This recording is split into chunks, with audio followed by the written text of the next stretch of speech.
I cancelled my vacation to take care of my parents only for them to say that my brother, hypocrite, doing more, while he went and did nothing. I was tired of it, and when I heard what they were saying I said who actually helped and did it. When my parents asked if I could come help them for a few weeks, I didn't hesitate. They're older now, and I figured it was the least I could do. My vacation plans could wait. I had time. Their house needed repairs, and they couldn't manage everything themselves. My mom complained about the leaking faucet, the broken gate, the outdated wiring. My dad grumbled about the sagging roof and the squeaky floors. They needed someone, and since my brother, Greg, lived close by, I figured he'd been helping already. I was wrong. When I arrived, it was clear that nothing had been touched in months, maybe years.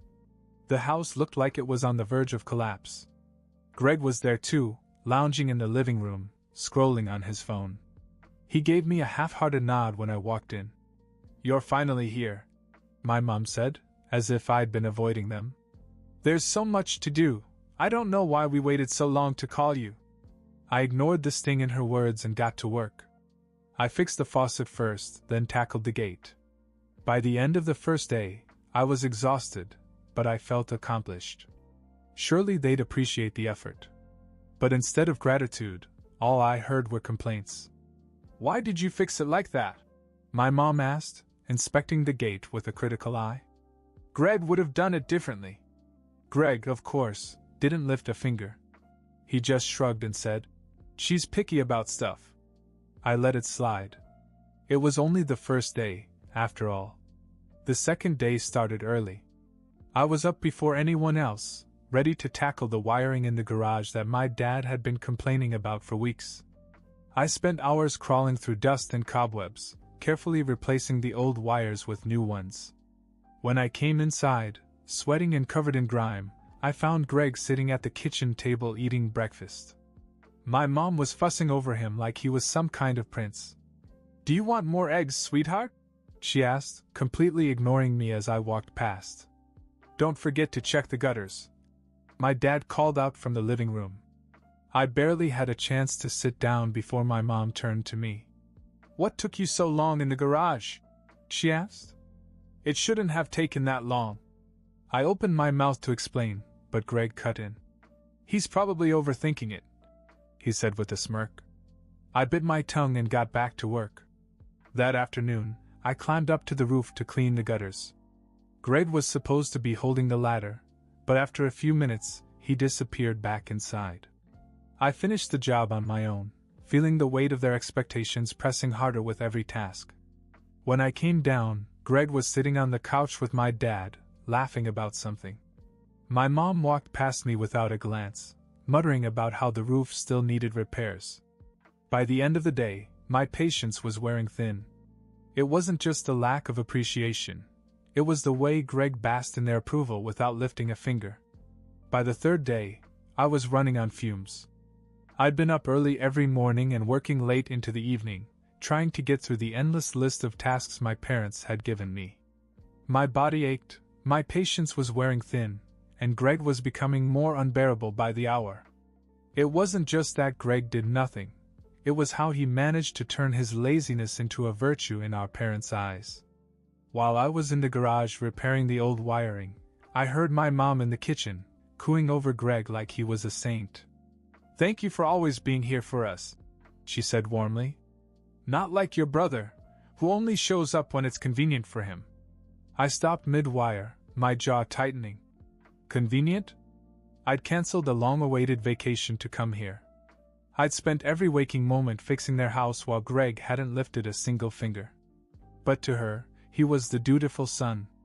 Later, when I came in to grab a glass of water, Greg was sitting on the couch with his feet up, scrolling through his phone. "Hey," he said without looking up. "Mom wants you to check the gutters next. They're overflowing."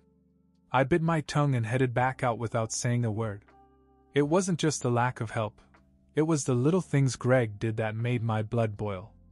Like how he'd casually drop complaints about my work. "The gate feels loose," he said when I walked back inside, still covered in grime. "You might want to tighten it again." Or the time he helped by holding the ladder while I cleaned the gutters, only to disappear halfway through because Mom needed him for something. I almost lost it when I found out what something was. Greg had been sitting in the kitchen, eating pie while Mom made him tea. When I walked in, covered in sweat and dirt, Mom gave me a glance that said I wasn't doing enough. "You're not done yet?" she asked, her voice tinged with impatience. "There's so much more to do, and we can't wait forever." Greg, of course, added his 2 cents. "Yeah, man," he said with a smirk. "You've been up there forever. What's taking so long?" I wanted to snap, to tell them exactly where they could shove their comments, but I didn't. I swallowed my frustration and headed back outside. That evening, after another grueling day, I overheard them talking in the living room. "At least Greg is here for us," my mom said. "Not like your brother. He only shows up when it suits him." Greg chuckled softly. "Yeah, I don't know why he even bothered coming. He doesn't have the patience for this kind of thing." I froze in the hallway, my fists clenched. Patience?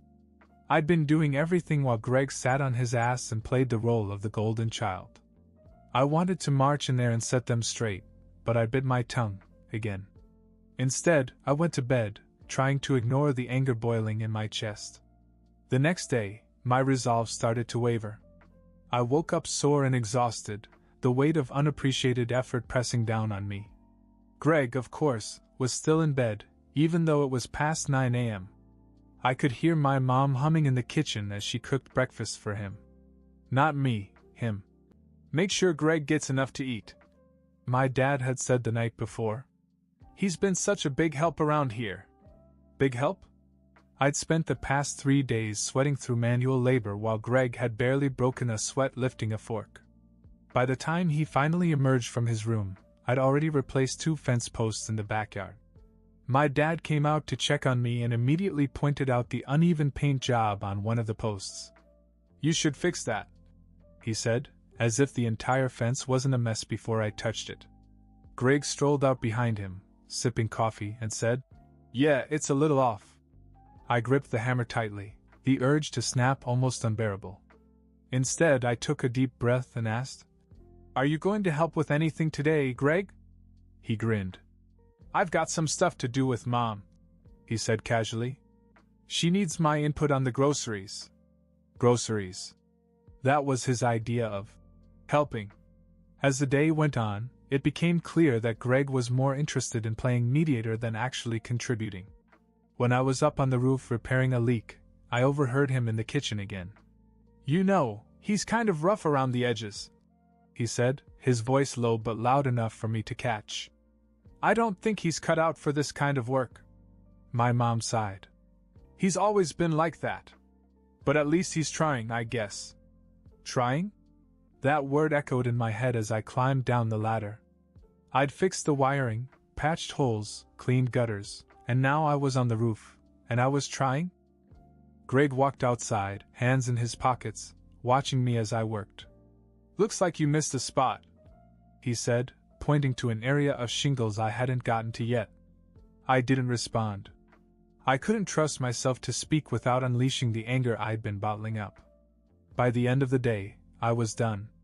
Physically, emotionally, mentally, just done. But I still hadn't reached the breaking point.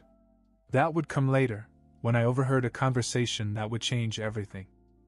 By the time the 5th day rolled around, I was barely holding it together. My body felt like it had been through a grinder, and my patience was worn so thin it might as well have been non-existent. Greg, on the other hand, was thriving in his role as the self-proclaimed peacekeeper. He spent the morning lounging in the living room, scrolling on his phone while Mom handed him a plate of pancakes. "You've been so helpful, sweetheart," she said, ruffling his hair like he was still a kid. "We couldn't do this without you." I was outside repairing the shed door when Dad walked over, shaking his head. "You're making a mess," he said, gesturing to the tools I had laid out. "Greg wouldn't have left everything like this." Greg? The same Greg who wouldn't know a hammer from a wrench if it hit him in the face? I clenched my jaw, biting back the words I wanted to say. It got worse at lunch. As I sat down, exhausted and drenched in sweat, Mom wrinkled her nose. You're dripping everywhere, she said. Couldn't you clean up before sitting at the table? Greg snorted into his soda. Yeah, man, don't ruin the vibe, he said, smirking.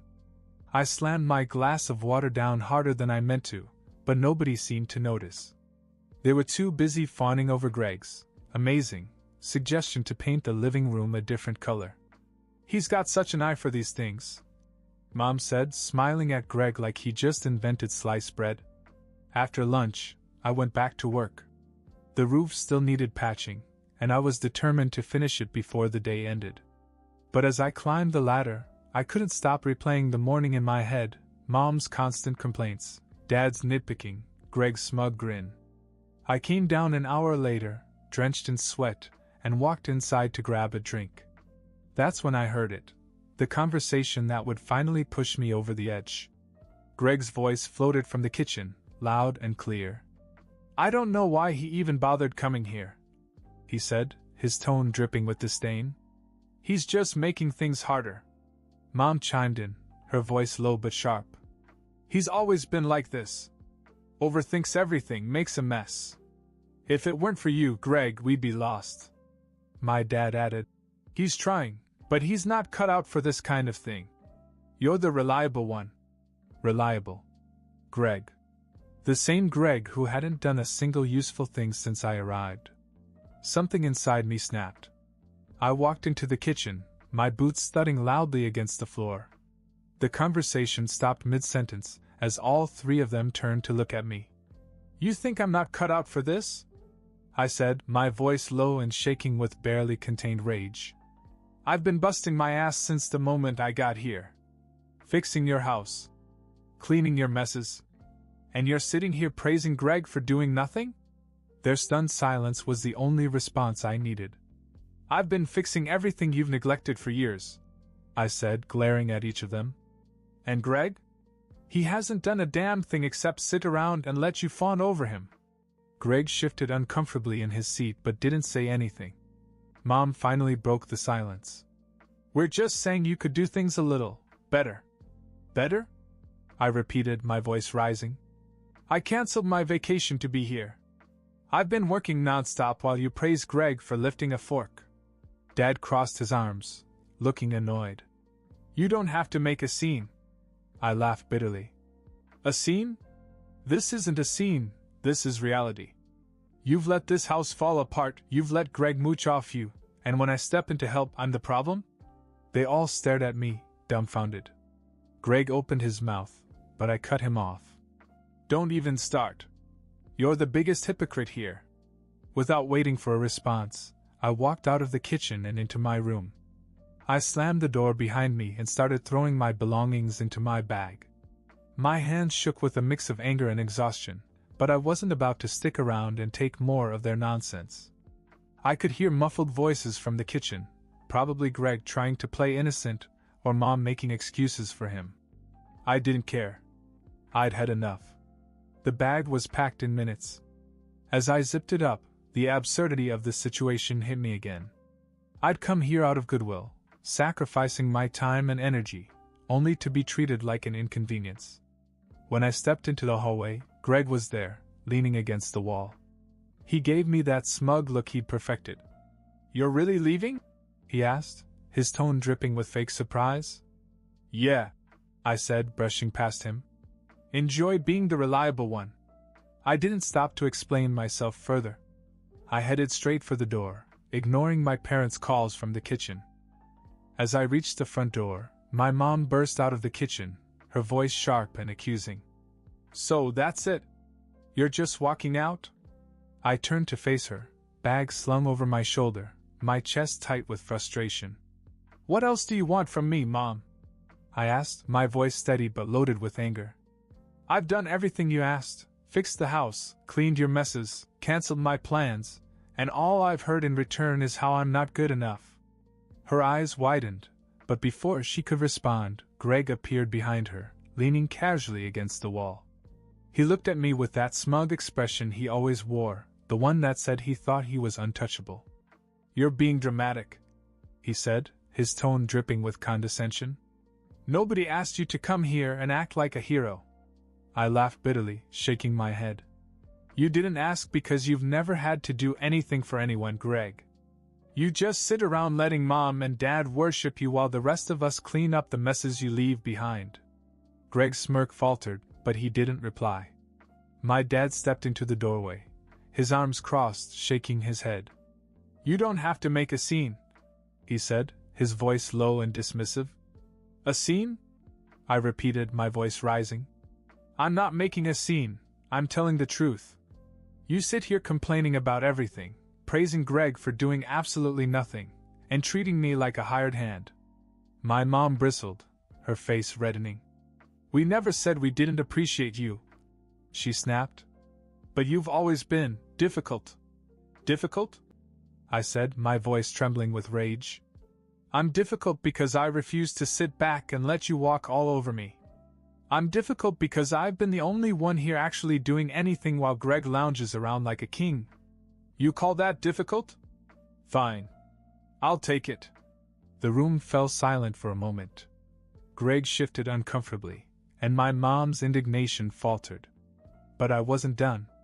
You don't want help, you want someone to blame, I said, looking directly at my parents. Well, I'm done being that person. If Greg's so perfect, let him take care of everything from now on. I grabbed the door handle, pulling it open with a force that made it rattle. Before stepping out, I turned back one last time. Don't bother calling me to fix anything again. You've made it clear I'm not welcome here. Without waiting for a response, I stepped outside, letting the door slam shut behind me. I didn't look back as the door slammed shut behind me. The cool air hit my face, but it wasn't enough to calm the storm inside me. My car was parked at the end of the driveway, and each step toward it felt like shedding a layer of the weight I'd been carrying. I tossed my bag in the back seat, slid into the driver's seat, and gripped the steering wheel tightly. For a moment, I just sat there, breathing heavily, staring at the house where I'd spent the last few days breaking my back for people who couldn't care less. Inside, I could hear muffled voices, probably my parents scolding each other or Greg making excuses. It didn't matter anymore. With a deep breath, I started the engine and pulled out of the driveway. The house grew smaller in the rearview mirror, but the anger in my chest stayed. I wasn't sure where I was going, but I knew one thing for certain: I wasn't coming back. It didn't take long for the calls to begin. Barely an hour after I left, my phone buzzed on the passenger seat. I glanced at the screen. Mom. I ignored it. A few minutes later, it buzzed again. This time, it was Dad. Then Greg. They took turns calling, one after another, as if they thought sheer persistence would make me answer. I drove in silence, letting the buzzing blend into the background noise. They hadn't cared enough to listen when I was there, so why should I care now?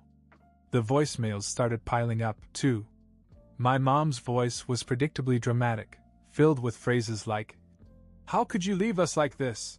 and "You're being unreasonable." Dad's were more muted but still accusatory. Greg didn't even leave messages, just kept calling like a persistent gnat. I turned off my phone. For the first time in days, the silence felt like peace. A few days later, curiosity got the better of me. I turned my phone back on, knowing full well it was a mistake. The missed calls and messages flooded in, but I ignored most of them.